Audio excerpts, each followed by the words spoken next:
Hi everyone and welcome to another YouTube video. My name is Nathan and today we're going to be talking a little bit more about Blue, White, Red, Black Geist of St. Traft. Now this is an update to my last Blue, White, Red, Black deck tech titled 1.0. So this will be 1.2 or 1.5. It doesn't really matter. I just want you guys to know that it's related and building upon that foundation. I have a few announcements for you guys, and the first one I'm super excited about. The Team Geist guys have asked me to become part of their team, and I can't say enough how humbled I am by that and how thankful I am. I'm really glad that they looked at what I was doing and said, hey, you know, this guy is doing something meaningful and let's combine our efforts. So that's great. Thanks, guys. Now, the reason I'm so excited about that is that means that there is a group of passionate and intelligent people doing their best to make Blue, White, Red mid-range the best deck that it can be in the modern format. So if you're invested in those colors, then you should be really happy because, you know, the deck's just going to improve, and it already is. There's a group of people that are focusing on making it better, and it's going to get better, and it has gotten better. So I want to give each of those guys a quick shout out. You can find Scotty Mack over at Mastering Magic on Twitch and on YouTube. You can find Larry Swayze over at his WordPress blog called Swayze Shuffle, and you can find Jason Clark's content over at Legit MTG. Also, you can find all of these guys on Twitter. You can find me on Twitter as well at Great Nate, and if you're not sure what their Twitter handles are, just follow me. I'm sure you'll be able to find them, and I don't have URLs for all of those, but Google's your friend. You can type Swayze Shuffle, Mastering Magic with Scotty Mack, or Jason Clark and Legit MTG into Google and find their content as well. So let's talk about the deck. I have two other quick announcements. One, I have created a playlist for these deck techs. I think it's called like Blue, White, Red, Black, Geist, Deck Techs and Changes. That way they're all together in one place so you can find them. And then also the list that you're looking at the screen. I didn't record it because I feel like I play better when I don't record and you know, announce everything I'm doing. But I did pilot this list to a 3-in-1 finish in a modern daily. I know the last daily event, I think I went like 1-3. So one, I wanted you to know that the deck can put up some decent results. And just share that with you guys. So let's talk about this deck here. First, I want to say that there is two versions that I want to talk about. One is, I guess you could call it the Team Geist version, but it's just kind of showing the two different approaches we're taking, and also shows you that, you know, in the Team Geist group, so to speak, there isn't just a this is what we're going to do. There is so much discussion. I sometimes go away from this chat that we have, and I come back and there's 20, 30 missed messages. So there's a lot of really positive exchange going into talking about, you know, hey, you played Monday night. How did it work out? You did a daily. How did this stuff work out? And we've actually all kind of agreed on the same main deck. So that's very encouraging. And we all have very similar sideboards. There's just some, it's not that we have differences. It's that we are evaluating and testing. And so I want to show you guys where we're at. Let's talk about this deck first. This is kind of how my Crackling Doom deck has evolved. The first thing you're going to notice is that there's no Crackling Dooms. We actually went from 2 Crackling Dooms in the main to adding a Click and a Valorous Stance. Crackling Doom, let's talk about Stance first, because that's really what's replaced Crackling Doom.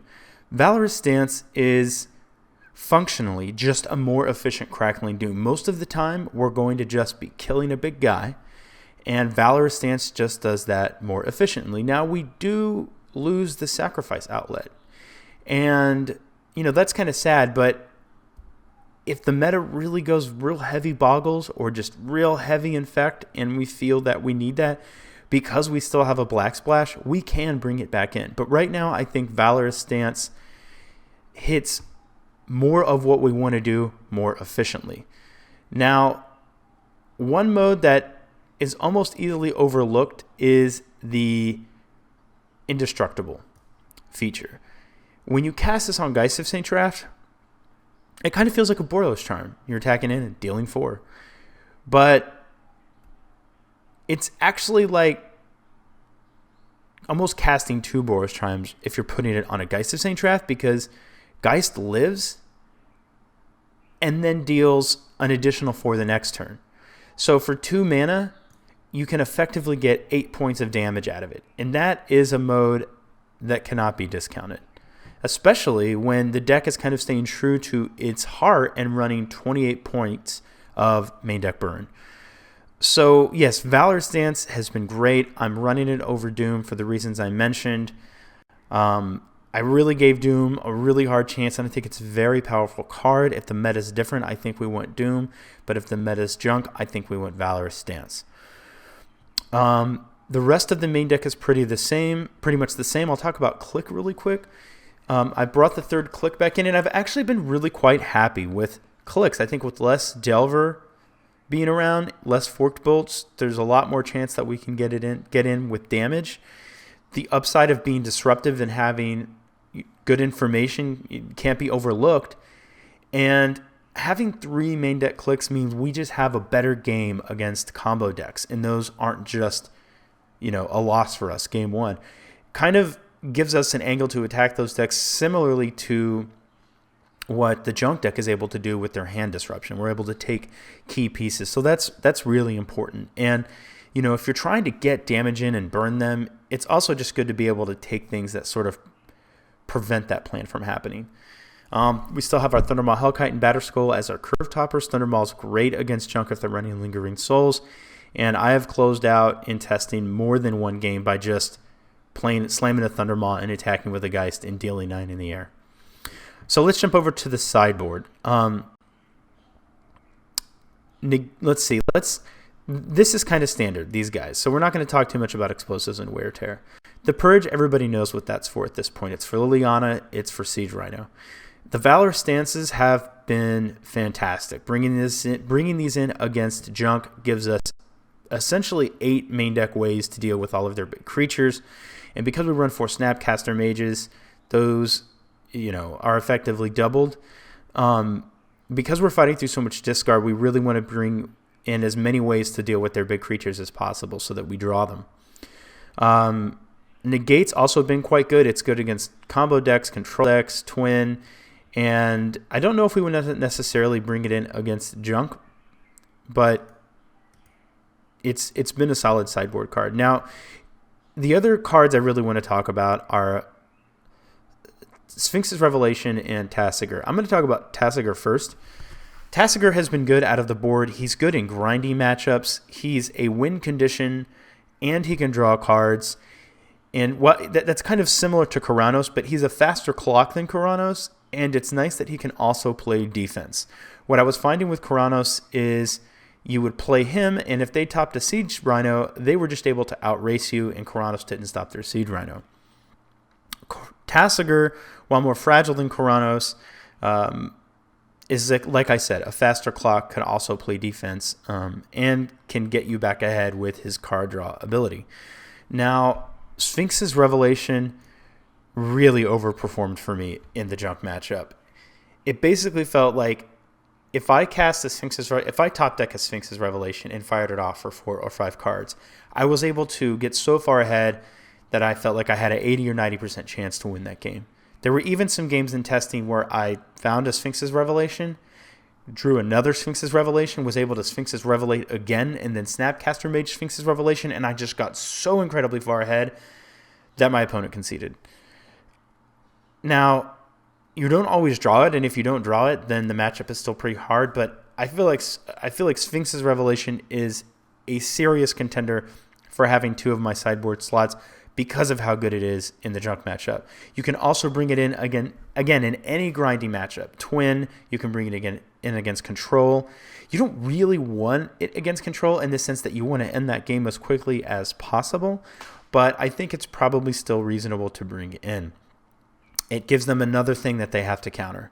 And you already have a good amount of flash threats, Click and Angel, and Geist isn't flash, but he's something that needs to be answered, that they need to answer. I think Tasigur is also reasonable to bring in that matchup as well.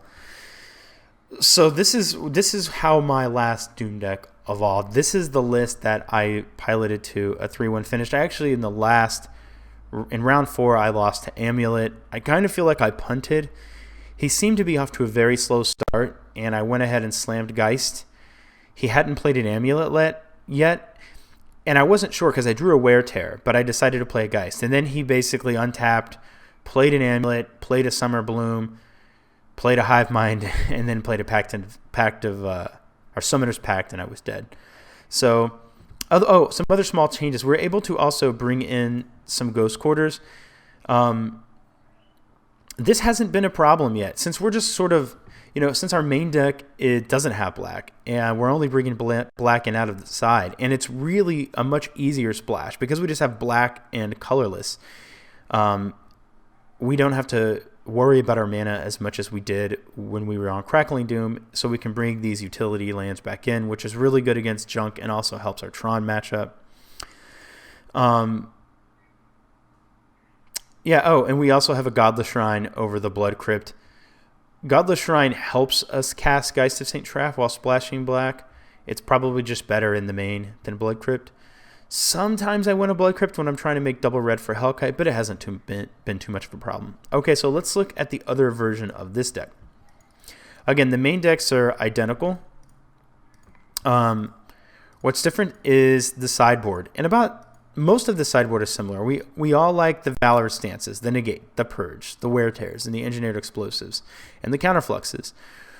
What we're trying I'm not going to say that we disagree. I don't know, at least for me, if I feel like I have a consensus yet, but is Lingering Souls. I have it on good authority, though, that Lingering Souls is really good in the junk matchup. Now, my concern with Lingering Souls is that it just kind of gets to parity with their Lingering Souls. Like, if they are running 3 to 4 Lingering Souls and we're running 3 to 4 Lingering Souls, it kind of almost feels like unless either person draws more Lingering Souls, in some way they just cancel each other out, whereas Sphinx's Revelation just goes over the top. But I feel like I need to mention, I have only cast Lingering Souls one time in testing, and that's exactly what happened. We reached parity. Yeah, if we either of us attacked, our Lingering Souls just blanked, so we just kind of kept top decking. And that deck top decked better than my deck did, and they were able to kill me that way. Now, like I said, I have it on good authority that Lingering Souls is good in the junk matchup. So, I plan to do more testing of Lingering Souls in that matchup. In fact, Scotty Mac just did a blue-white-red versus Abzan sort of matchup with KYT over at Mastering Magic on Twitch. So you should be able to find that video on demand. I have started watching part of it myself. I just haven't had time to finish it. So yeah, that's where we are. I don't know yet if it's going to be Lingering Souls or if it's going to be Sphinx's Revelation. It could be a couple of Lingering Souls and a Sphinx's Revelation. Maybe Tasigur isn't good enough. But I wanted to share with you guys what my latest, sort of innovations and changes were. Let me know what you guys think. There's going to be no play videos right now. I just don't have the time, guys. But because I didn't have time to play, I didn't want that to be a reason that I didn't also bring you guys some new information. Let me know what you think. I'm looking forward to hearing your responses. And smash face and draw well. Hi guys, one thing I forgot to mention. When I do these deck techs, and just about for all of my videos now, make sure you're looking in the description, because I'm including a link to my website. I don't do much with my website right now, but I do link to a page that has the deck lists in a deck stats format. So you can actually see everything listed out with numbers, and if you want, you can click on it and then actually look at all of the information you get over at deck stats, which is all the probabilities and percentages. So I just wanted you guys to know, if you didn't already, that was there. All right, guys, like I said, draw well and smash face.